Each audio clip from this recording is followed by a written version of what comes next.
Well, first let me introduce myself, Norman Washington Grant, the Managing Director and CEO of the Mavis Bank Coffee Factory. And I'd like to take the opportunity to welcome you once again, not only to the Jamaica, but to this awesome factory. Well, Mavis Bank Coffee Factory dates back to about in the 1920s, when it was established by the Munn family at a district in the Blue Mountain Range called Westphalia. There's a specific location in that district called Strawberry Hill, and the factory was established there. But in terms of coffee and Jamaica, our history dates back to 1728. Our history dates back to 1728, when the then British governor, Sir Nicholas Laws, brought coffee plant to Jamaica, and it was planted at an area in the St. Andrew parish called Temple Hall, and since then we discovered that coffee that is planted within a specific location in the parishes of St. Thomas, St. Andrew and Portland and is demarcated the Jamaica Blue Mountain region, that coffee has a distinct flavor and character that makes it absolutely the best origin coffee in the world. Mavis Bank Coffee Factory historically was owned by the Munn family. Now it is majority owned by the government, and the Munn has a minority stake. And of course, it is known that the government is seeking to divest their interest in the operation. But we buy coffee from 6,000 coffee farmers that grow their coffee in regions specified by law as Blue Mountain regions in the parishes of St. Thomas, Portland and St. Andrew. Mavis Bank Coffee Factory has about 90 selectors. These are people that are our agents, and what they actually do is to buy the cherry coffee, select it from the farmers, and in fact they are our agents, and they first will float the coffee, which is simply to drop the coffee in pools of water, and in fact any coffee that swims to the top is rejected, and the coffee that sinks to the bottom, those coffee are what we will purchase. In fact, what we do as a part of our process is to encourage the farmers to get the coffee that they reaped within 6 hours after reaping to our depots. We will bring the coffee at the coffee factory here, and we will pulp it immediately. We have a processing capacity now of about 130,000 boxes, which equates to 1.3 million pounds of green coffee. And what we will do is to first pulp the coffee with a pulping machine, which is taken off this outer section, and then remove the mucilage via a mucilage remover. And what happens there, it cleans the beans. All of these beans, which are called parchment, after it is pulped, and it is interesting to note that before it is pulped, it's called a cherry berry, okay? But once it is pulped, which is what I just did here, then this is called wet parchment. The next stage is to dry the water out of the parchment, and we do two processes. We quail pre-dry on our barbecue, and then we will put it in mechanical dryers to complete the drying process. It stays on the barbecues for about 7 to 10 hours, and during that process it takes out about 20 to 30% of the moisture, which is the water, and then we put it in these large mechanical dryers, dry it at 55 degrees Celsius, constant temperature for about 48 to 54 hours, depending on the moisture content when it goes in.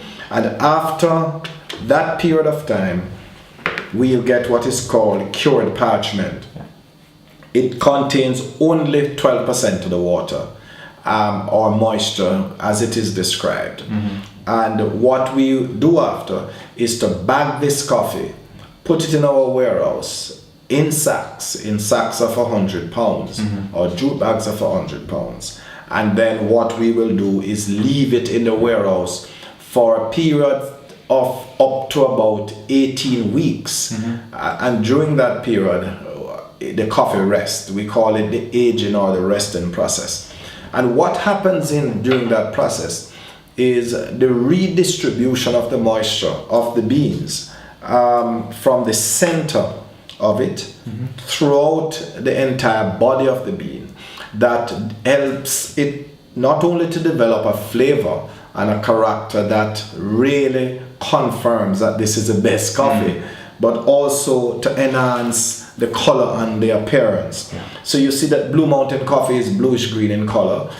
We do have a standard for coloration, because if it falls below that standard, then you can't export it as a 100% Jamaica Blue Mountain grade 1s in barrels. And I'm sure you will look at that. So after the resting process, we then bring it back into the dry mill and do the hulling. And the hulling process is where we take off the parchment skin. We take off the parchment outer skin here, and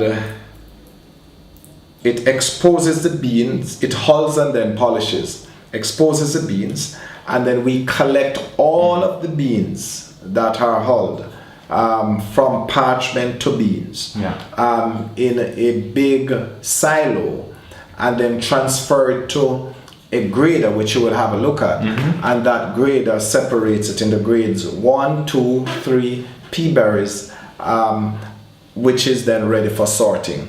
This is a grade 1 beans, which are very bright, uniform, bluish green in color, and certainly helps to confirm that Jamaica Blue Mountain coffee is the best. Once we do the grading, we then take it through a gravity separation, where we separate the less dense beans from the other beans, and we then ask our ladies to meticulously unsort the product, which you will get an opportunity to see, which basically what they're doing is separating the bad beans from the good beans, or may I say the minor defects from the good beans. And the objective of that is to have at most 3% minor defect, which is almost saying that the coffee is perfect, you know. And so that is what drives the process. What drives the process of Jamaica Blue Mountain is perfection. And we think that if you have an excellent coffee, you know, in terms of its natural characteristic, which I'll describe later on, and you prepare it meticulously, nicely, with great detail, driving with perfection, I don't think you can get anything better than that, you know. So after the selection, we do the quality assessment of the beans, which is to bring it in here, like what I'll demonstrate shortly, ensure that the defects standard is met, which is no more than 3%. The coloration standard is met, and the taste standard is met. And once that, all those quality variables are met, we then barrel it in our 30 kg barrels or 70 kilogram barrels, and then deliver it to the coffee industry board. For us,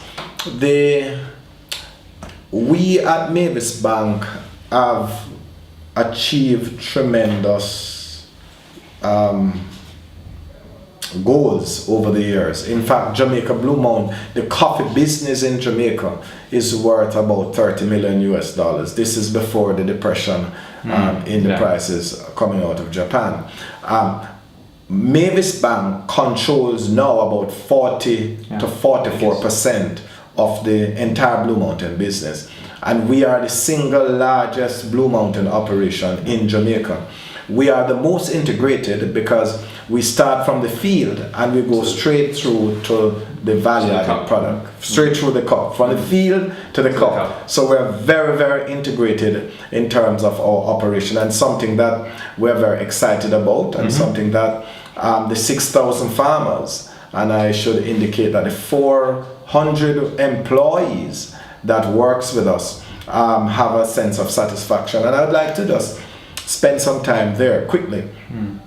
Because 400 employees, because we have about 250 pickers that sort the coffee meticulously to ensure that the quality is met. So coffee is indeed a labor-intensive operation, and even though we have introduced a lot of mechanized some aspect of the operation, we still note the critical importance of quality in all that we do in the operation.